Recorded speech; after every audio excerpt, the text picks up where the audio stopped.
नमस्कार दोस्तों। PU the ऑक्सफोर्डोफिस्ट के यूट्यूब चैनल पे आप सभी का स्वागत है।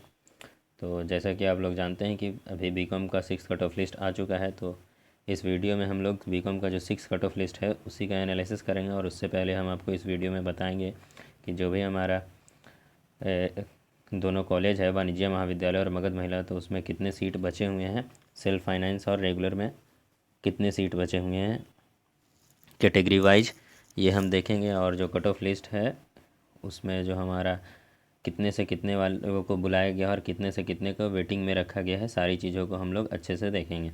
उससे पहले आपको मैं बता दूं कि ये हमारा टेलीग्राम चैनल है। यहाँ पे सारा जो भी पटना यूनिवर्सिटी के द्वारा पीडीएफ प्रोवाइड किया जाता है वो हम लोग अपलोड कर देते हैं। और ये दोनों हमारा व्हाट्सएप नंबर है जहाँ पे हम आपको पर्सनली सपोर्ट देते हैं। और आप चाहें तो हमें इंस्टा पे भी फॉलो कर सकते हैं और फेसबुक पे भी फॉलो कर सकते हैं। तो चलिए देखते हैं। सबसे पहले हम लोग ये जो कॉलेज वाइज कितना सीट बचा हुआ है, तो सबसे पहले हम लोग देखते हैं वाणिज्य महाविद्यालय का कितने सीट पे कितना बचा हुआ है। सबसे पहले आप लोग जानते होंगे वाणिज्य महाविद्यालय के रेगुलर में 400 सीट है, जिसमें से 160 अनरिजर्व के लिए है और उसमें 160 पे हमारा एडमिशन हो चुका है। हम लोग है जो इसमें कैटेगरी वाइज के लिए ध्यान से देखेंगे कि किस में कितना सीट बचा हुआ है। सबसे पहले ईडब्ल्यूएस को देखते हैं। ईडब्ल्यूएस में हमारा 40 सीट था, जिसमें से 34 भर चुका है और वैकेंसी 6 सीट है। तो ईडब्ल्यूएस के लिए वाणिज्य महाविद्यालय में रेगुलर के थ्रू 6 सीट बचा हुआ है। ईबीसी में 72 का 72 फुल हो चुका है, बीसी में 48 का 48 फुल हो चुका है, एससी में 64 में 55 पे एडमिशन हो चुका है और 9 सीट अभी भी खाली है, तो इसमें अभी एडमिशन होगा। बात करें एसटी का तो 4 का 4 सीट भर चुका है और ईबीसी बैकवर्ड क्लास वोमेन जो है उसका 12 सीट है और 12 का 12 खाली है। वैसे इसमें अच्छे से बताया नहीं गया है, लेकिन 12 का 12 खाली है। अब चलिए हम लोग बात कर लेते हैं वाणिज्य महाविद्यालय का में जो सेल्फ फाइनेंस होता है। ये सबसे अभी बड़ा ऑप्शन बचा हुआ है बहुत सारे स्टूडेंट के लिए, क्योंकि इसमें जो एडमिशन हुआ नहीं है। इसमें देखिए 125 सीट है, जिसमें से 50 अनरिजर्व के लिए है और जिसमें 2 ही अभी तक एडमिशन हुआ है और 48 है जो बचा हुआ है। तो इस पर आप लोग ध्यान अपना बना करके रखिए, इसमें आपका एडमिशन होगा। उसके बाद ईडब्ल्यूएस में 13 में से 6 पे भरा है और 7 खाली है। ईबीसी में 23 का 23 सीट खाली है, बीसी में 15 का 15 सीट खाली है वाणिज्य महाविद्यालय सेल्फ फाइनेंस में। एससी का बात करें तो 20 का 20 सीट खाली है और एसटी का 1 सीट है और वो खाली है। बैकवर्ड क्लास वुमेन में हमारा 4 सीट है, वो भी हमारा खाली है। और अगर बात करें मगध महिला जो सिर्फ लड़कियों के लिए है, तो उसमें 250 सीट है, जिसमें से 250 में 100 अनरिजर्व के लिए है और 100 भर चुका है। आप लोग देख चुके हैं, जानते भी हैं कि 100 भर चुका है। हम लोग बात करेंगे मेन कैटेगरी के लिए, तो ईडब्ल्यूएस में 25 में 15 सीट भरा है और 10 सीट खाली है। ईबीसी में 45 में से 44 सीट भर चुका है और 1 ही खाली है। बीसी में 30 में से 24 सीट भर चुका है और 6 खाली है। एससी में 40 में से 31 सीट भर चुका है और 9 खाली है।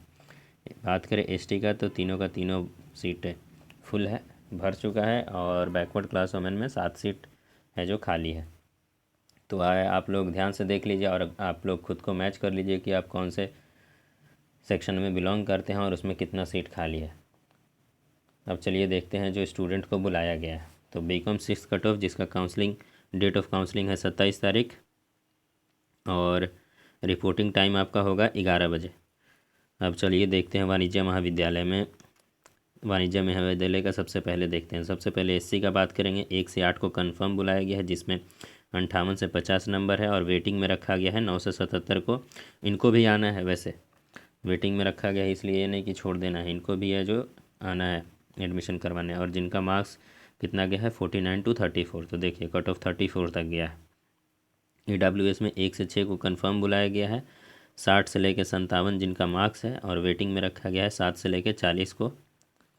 और उनका जो नंबर है 56 से लेकर 41 तक। अब बैकवर्ड क्लास वुमेन की बात करें तो उनको सीधे बुला लिया गया है 1 to 79 और इनका मार्क्स कितना है तो 55 to 51। बात करते हैं अब मगध महिला कॉलेज की। तो मगध महिला कॉलेज में हमारा एससी का 1 से 28 तक बुलाया गया है और जिनका मार्क्स है 59 to 31। एससी में वेटिंग लिस्ट रखा नहीं गया है। ईडब्ल्यूएस का बात करें इकोनॉमिकली वीकर सेक्शन का, तो उसमें 1 से 8 तक को कंफर्म बुलाया, मतलब उनको कंफर्म एडमिशन मिलेगा और जिनका मार्क्स है 57 to 49 और वेटिंग में रखा गया है 9 to 24 जिनका मार्क है 47 to 28। आप लोग इसे ध्यान से समझिएगा क्यों। और BA BSc वालों के लिए भी ये बहुत इंपॉर्टेंट है क्योंकि आपका जो भी कट ऑफ लिस्ट आएगा वो इसी तरीके से आएगा। EBC में बात करें तो EBC में देखिए दो तरह से बुलाया गया है। सबसे पहले वेटिंग 1, तो वेटिंग 1 का मतलब वो हुआ जो स्टूडेंट को पहले बुलाया गया था लेकिन वो अटेंड नहीं कर पाया, तो उनके लिए एक वेटिंग 1 बनाया गया। और जो फ्रेशर, जो नए नए कैंडिडेट को वेटिंग में बुलाया गया है उनको वेटिंग 2 करके वेटिंग 2 दिया है। वो जो आप कट ऑफ लिस्ट डाउनलोड कीजिएगा तो उसमें आपको अच्छे से समझ में आ जाएगा। तो वेटिंग 1 में 1 to 38 को बुलाया गया है जिनका मार्क्स 60 to 49 था। और वेटिंग 2 जो है जिसमें सिर्फ फ्रेशर को अभी जो नए नए जो वेटिंग में बुलाया गया वो है 39 to लेके 47 और उनका जो मार्क्स है सिर्फ 48 है। 48 में ही इतना स्टूडेंट आ चुके हैं। 39 to 47 में जितने स्टूडेंट हैं वो 48 मार्क्स ही लाए हैं। और बैकवर्ड क्लास वुमेन का बात करें तो 1 to 83 को डायरेक्ट बुलाया गया है, इसमें कोई वेटिंग वगैरह नहीं रखा गया है। और उनका मार्क्स कितना है तो 55 to 51। तो ये BCom का एनालिसिस है और आगे BA BSc का भी जो भी अपडेट आएगा हम लोग अपडेट करते रहेंगे। चैनल को हमारे लाइक कीजिए, शेयर कीजिए, सब्सक्राइब कीजिए। और एक और बात, बहुत बहुत थैंक यू, आप लोग हैं जो 1K सब्सक्राइबर पूरा कर चुके हैं। जो हमारे PU the Oxford of first की जो फैमिली है वो 1K हो चुकी है और इसके लिए हम आपको बहुत बहुत धन्यवाद देना चाहते हैं। और यही बात है। Thank you and all the best to all the candidate. जिनका अभी एडमिशन नहीं हुआ है वो पेशेंस बनाए रखें, उनका भी एडमिशन होगा। और जिनका लगता है कि उनका मार्क्स कम है और वो जान चुके हैं कि उनका एडमिशन नहीं होगा, क्योंकि आप लोग समझ चुके होंगे कि कट ऑफ लिस्ट ऐसा नीचे जा रहा है, तो आप लोग या तो फिर पटना यूनिवर्सिटी का DDE के लिए अप्लाई कर दीजिए, अभी कुछ दिन बचा हुआ है। या तो फिर जो जहाँ जहाँ स्पॉट एडमिशन चल रहा है वहाँ पे अपना स्पॉट एडमिशन करवा लें। अपने 1 साल का जो समय होता है वो ज़ाया ना करें, वो बहुत कीमती होता है। Thank you.